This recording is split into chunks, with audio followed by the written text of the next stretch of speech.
Hola amigos, bien o no, saludos desde Medellín. Hoy el tema es cuando nosotros estamos practicando nuestra nueva lengua. Es para recuerdo que es muy importante para utilizar una, una mezcla de métodos, no, metodologías y técnicas para practicar. Y ese es el tema de hoy. So, hello again from Medellin, another splendid afternoon. Nice mix of weather we're having today.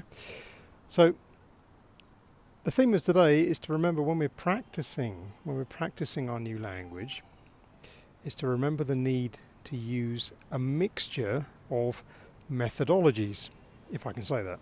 Yes. Different methodologies, different methods, different techniques, different styles of practice to help us practice. And why so? Well, principally, it'll stop you getting bored.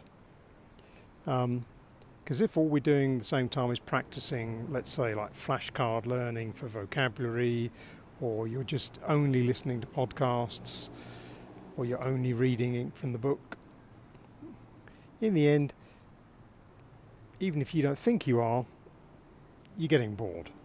Your brain's getting bored. Your brain's going, oh, enough of this game, I understand, let's try something different.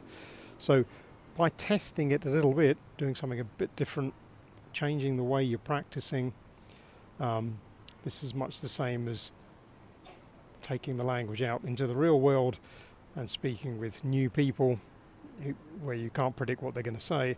It again is a test. The brain's more alert. It's like, oh, okay, this is interesting. What do I do now? So remember to mix it up a little bit. Now, we all have favourite types of learning. Perhaps we find different things easier or more difficult than others. Personally, I prefer to do more listening in Spanish. I find that very helpful. And then I try and mix that with reading out loud. One of the things I don't do perhaps as much as I should is writing. Partly because that was never my initial focus. I wanted to be able to speak in Spanish. I didn't want to get distracted into perfect, grammatically correct sentences when I'm writing.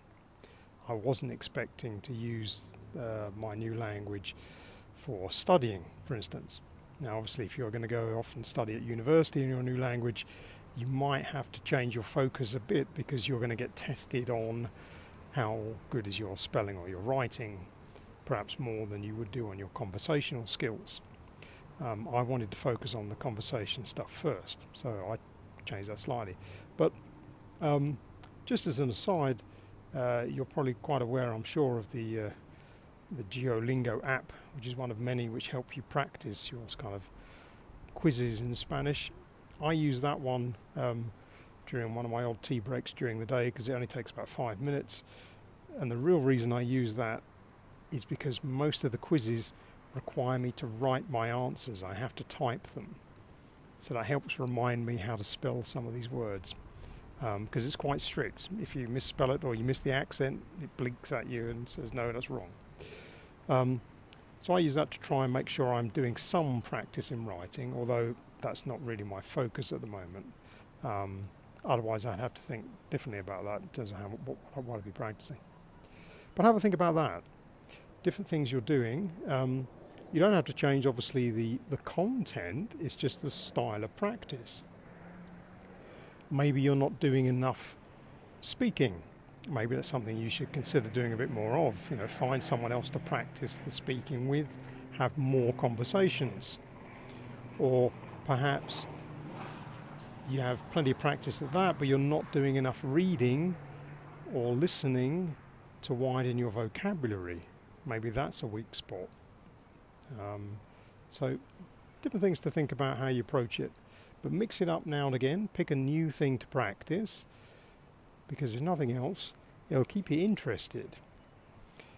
Because, as we know, this is a long journey, we don't want to get bored on the way. We have to try and inject a bit of novelty now and again to keep it fresh and keep our enthusiasm. So there we go. That's the theme for the day. Mix your methods. So I hope that one helps. Déjame saber en los comentarios, como siempre. But for now, from Medellin, on this splendid afternoon,